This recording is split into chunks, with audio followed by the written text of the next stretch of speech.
I'm a Crown representative with a Cabinet Office working in central government with major strategic suppliers to government. The easiest way of describing what I do is I work to get best value for taxpayer in terms of quality and service that we buy from our suppliers.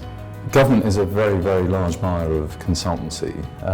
The number changes quite regularly, but it's in the billions of pounds. One of the things that's really important to us is that when we're evaluating, when we're selecting consultancies to work with us, that we have some degree of assurance about the resources that will be used, and that what would be really helpful from the chartered point of view is that if they've been through that accreditation, then that gives us some guarantee and some assurance that we're getting a certain quality and a certain level of individual. So one of the reasons why it's important to us, the chartered status of consultants, is that there is some then degree of accreditation and quality that we can be assured of. And that's really important, particularly when we're putting large teams of people together, perhaps from multi-consultancies as well, often working in consortia. It would be really great to have that opportunity to say across the board we're assured of the quality because everyone is accredited in the same way.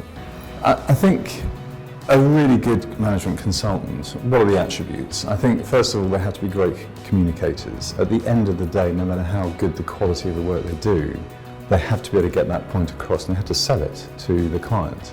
So I think communications is a really important thing, both written, oral, all types of communication. Clearly after that, there's some technical expertise that is required. A depth in technical ability is really important to us. We don't want to be reinventing the wheel necessarily every single time. We want consultants to bring to us the breadth of their experience, not just from the public sector, but from across all sectors as well. But I think there's another key aspect to it, which is the process. I think what we need is a process that we can follow that will get us from the problem that we're trying to deal with through to a solution or a set of solutions that will be appropriate. So it's not just enough to have the technical expertise, we have to have that process that sees us through from beginning through to end as well. I think the brand of consultants is a challenge for anyone that's in the sector. And I think this particular accreditation that the Chartered Institute is now introducing helps to kind of take us a step further forward on that journey to actually building the reputation of consultants for adding value to the clients that they work with.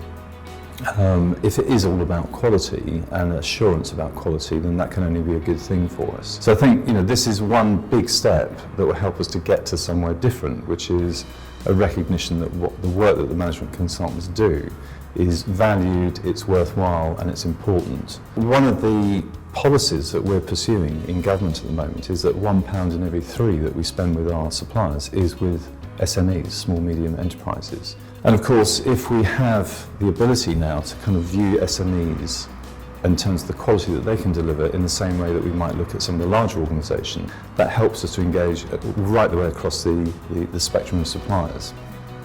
So that in itself, and one of the reasons why that's a policy is because we want to try and build the economy. It's not just about the larger players, it's about the SMEs as well. And I think if we have some degree of certainty that what we'll be engaging with SMEs is of a relevant quality to what we want to do, then that can only be a good thing. We've talked a lot about the public sector as a client. It is a major purchaser of consultancy services in the UK. What's really important for us in the public sector is not to have just public sector answers. We want the breadth of the skills and the expertise that the consultants can bring. So the accreditation begins to get even more important then if we're looking at resources that are outside of perhaps the areas that we've been working in, that we can pull in and actually help us to resolve some of the problems we're trying to tackle.